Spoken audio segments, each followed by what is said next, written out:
With this August 16th new moon happening in the fixed fire sign of Leo, we're seeing very energetically supportive opportunities for connecting with our inner child, as well as fostering our inner confidence. And with Uranus playing a bigger role at the time of this lunation, with it squaring both the sun and moon, we're also being called to embrace themes of change, breaking the mold of our day-to-day, and going for anything potentially thrilling or exciting that might present itself to us at this time. What is up, y'all? It's your girl Alina back for another video, and in this one we'll be diving into the 5 things you need to know, not 10, 5, for this upcoming Leo new moon. In this video, we will not only be talking about the significance of this Leo new moon, we'll also dive into the top transits that are happening around the time of it, along with some custom new moon writing prompts at the end of the video, and some other things sprinkled in. So with all of that said, with further ado, let's dive in. So to start, as many of y'all already know, just to lay the foundation, new moons mark the beginning of a new lunar cycle, where we see that energetically, the moon is at its lowest energetic point, and it's this cosmic reminder that we too can have low energetic points. We too can have different parts of phases of cycles in our own lives as well.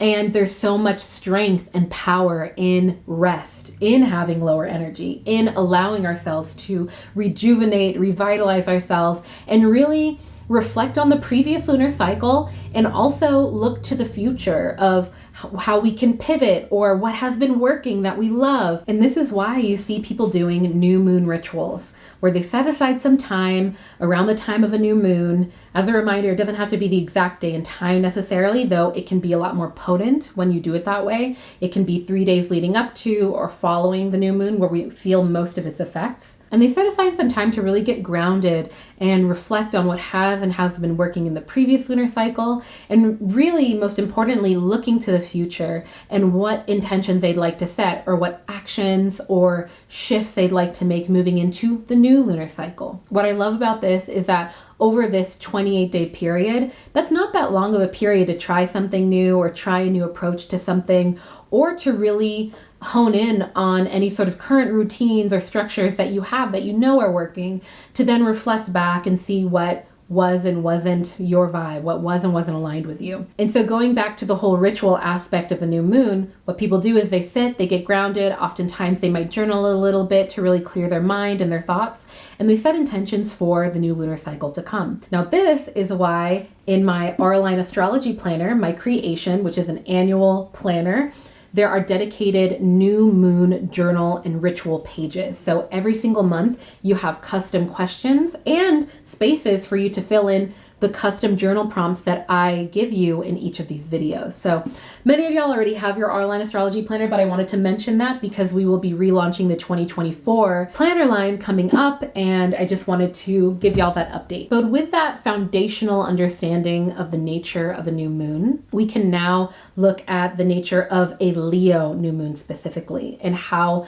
the fire fixed energy can impact us specifically at this time. Now, Leo new moons often bring us energetic support with setting intentions within the realms of cultivating our confidence, socializing, creative expression, and most notably, in my opinion, strengthening our connection to our inner child. I kind of talked a little bit about this in my previous full moon video, where we talked about the themes of Leo season and, you know, the many shades of a Leo, and how I feel like oftentimes we just associate them with being outgoing and maybe being selfish or self-centered.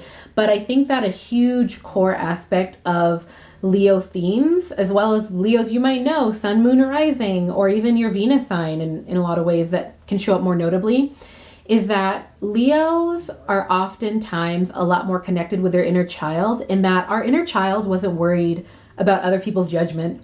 They weren't thinking about other people's perceptions when we were kids and we were like, I want to show you this thing, you know, or really thinking about, you know, whether or not it was profitable, you know, to have certain hobbies, or whether or not it was cool or emulated online, there wasn't as much thought of the inner world. There was more so a deeper tapping into just what we're into and what we want. There was less fear about asking for our needs as a child as well. And Leos are very good at that. That's why they can be a lot more outspoken as well. And so all that to say, when we have a new moon in the sign of Leo, it can be a very beautiful time to reflect upon those themes, to reflect upon how we're connected with our inner child. How do we foster that comfort? How can we reparent ourselves in some ways? How can we be more outspoken or social or connect with people and kind of not and disconnect ourselves from that tendency that we can often have of overthinking, how other people perceive us before just presenting ourselves as we are. And I'll dive a bit more into this later on in the video where we talk about different ways to align with this energy through rituals or different sort of routines. But yeah, that's the nature of the new moon. Next up, let's dive into the top transits surrounding this Leo new moon. Now, one of the most notable transits, as mentioned at the beginning of this video, during this new moon, will definitely be when we see the sun and moon squaring with Uranus. Now, this is a type of transit that can often bring about impulsive reactions, quick shifts in mood, and the potential for any sort of personal gravitation towards stimulation or excitement. Now, this is because we see that the sun and moon, which impact our sense of self, how we present ourselves to the world, that being the sun aspect, and also how we process things and how we feel about the world, that being our moon impact, having this more challenging square aspect with Uranus, the planet of disruption, awakening, surprises, and evolution. So when we see that there's this friction within these realms, it can often tend to manifest as one of two ways. So on one side of the coin, internally, this can show up as us feeling a bit more restless and maybe feeling more stressed around impending events, or externally, it can show up as unexpected or rushed experiences or events that can be a bit disrupting, which is very on theme with Uranus. Now, on the other side of the coin, internally, we might feel an inner calling for some excitement or thrill in our lives, where we realize that we need to just push through any sort of stagnant energy or fears or people in order to experience that exhilaration that we might have been, wanting, or that kind of change in the routine or a shift. What can be helpful is to see what house Uranus will be in at the time of this lunation, to see what specific areas of our lives that this transit will impact the most.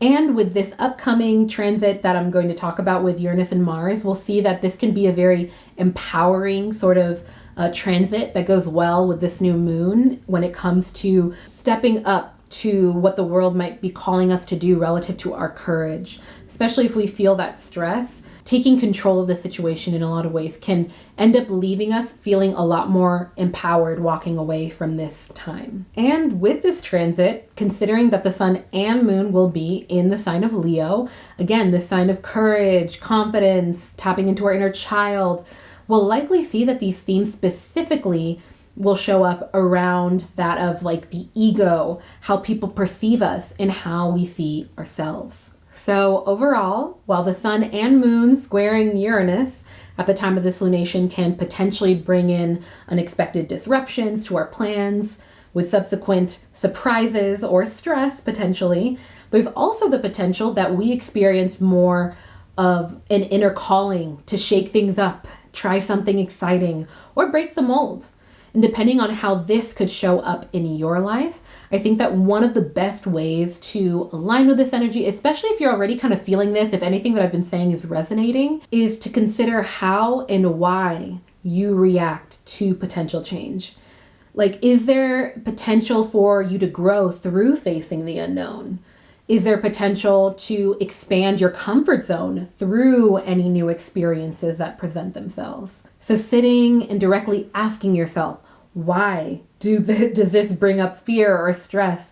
Those things could offer an opportunity to get to the root of where any sort of aversion or stress is stemming from. And next up, in terms of transits, if you've been feeling this building energy around wanting to change up or break up with your day-to-day flow and kind of let your hair down, then this trine between Uranus and Mars will definitely facilitate that energy coming to fruition. Now, with this type of transit, there can be oftentimes this strong feeling of wanting to break free of any sort of routine, anything weighing us down, or any sense of restriction in order to just feel free and express or experience things uninhibited. Now, this is because we see that Mars, the planet of vigor, courage, and action, will be having a very easy flowing and supportive trine with Uranus, again, the planet of disruption, awakening, and evolution.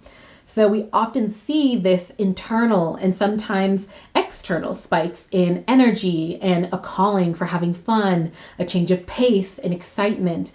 And with this trine in place, there's a lot of supportive energy here for that to occur. And also with Mars currently being in the Earth sign of Virgo, there can definitely be this energy around cleaning our house along with shifting the current routines with something more grounded and structured. So overall, with summer winding down in the northern hemisphere and winter winding down in the southern hemisphere, we're moving away from these extremes and into these transitionary seasons of the fall and spring. And if there's been anything that you've been maybe putting off doing this season that you know could break up the routine that you've been in or shake things up in a way, especially if you feel called to do so, this time can be a very beautiful opportunity to take those first steps, or at the very least, write down your intentions, write down what your plan is, and get clear on the direction that you'd like to take.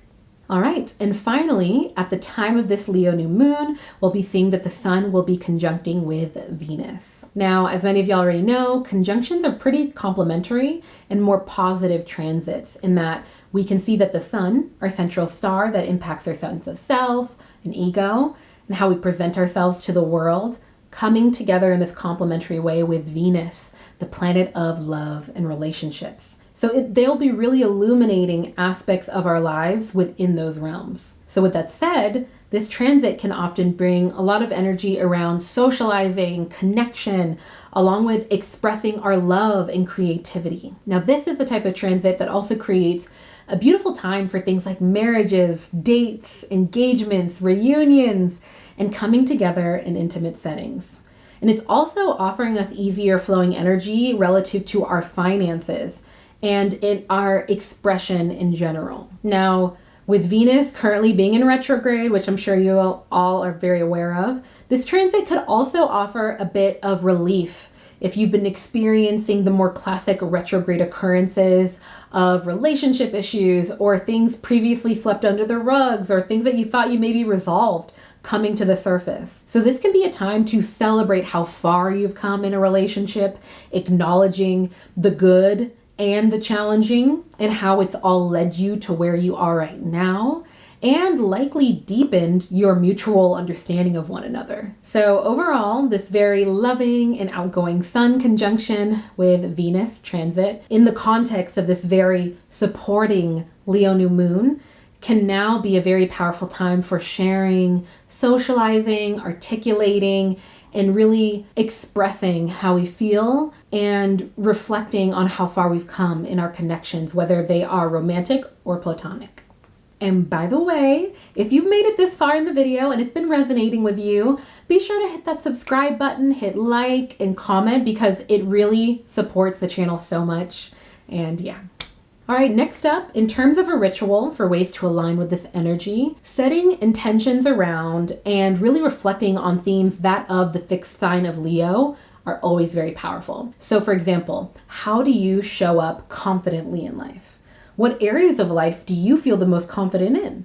So for example, even if I've never completed a recipe, I personally feel pretty confident in the kitchen. And I think that's because I have this foundational understanding of a combination of different aspects of cooking that I know can be applied to virtually any recipe that I make. So how does that show up with you relative to confidence? Like what areas of your life do you feel confident in? And how does that sense of confidence look in maybe another area of your life where you don't feel confident? Like really imagining how that would feel. who would that be? Even if it needs to be you imagining like your alter ego, getting into the mindset that reality is a possibility can be very helpful. And especially with the themes of this confident Leo new moon, it can be something that could potentially set you down on a path or really help you in your next steps moving forward in that direction if you feel called to work on that area. Some more Leo themed questions to reflect upon at this time could be, what fosters confidence and pride in you? In what ways can you honor your inner child? So this can look like self-parenting, self-soothing, as if you're speaking directly to your inner child. This could also look like playing a game or doing an activity that makes you feel carefree and comfortable as your inner child would be. All right, and finally, let's dive into these custom new moon writing prompts. So if you have your Auralign astrology planner, you can go ahead and you can see how, like, I don't know if you can see, but my planner is just like filled with so many notes. But you can go ahead and flip on over to the dedicated new moon journal page. So we have the August Leo new moon for 2023, very fiery, creative, and romantic. And you can go ahead and fill out the writing prompts. And then for the custom journal prompts that I'm about to give you, you can also fill them out on the next page, along with writing out any intentions or, initiation type of steps during this new moon. That was a mouthful. Let's dive into the prompts. What is a medium that you've enjoyed expressing yourself through the most? Some examples can be artistic mediums, talking, writing, sports, really anything. In what ways has facing the unknown expanded your comfort zone in the past? And have there been any unknowns that, if you face them, could also expand your current comfort zone and contribute to your current personal growth? That was a long one. And finally, moving into this new lunar cycle, do you have any new intentions or goals? These can be new or existing, and they can be aligned with rest, personal or professional intentions or endeavors. All right, y'all, I'm gonna go ahead and wrap up the video here. And finally, if you made it to the end of this video, please comment 3 sun emojis, because we are learning what it looks like to step forward confidently into this new lunar cycle, embodying that inner child, honoring Leo energy. But with all of that said, I will leave you with my favorite quote, and that is, be gentle with yourself, because life is about the journey, not the destination. All right. Bye, friends.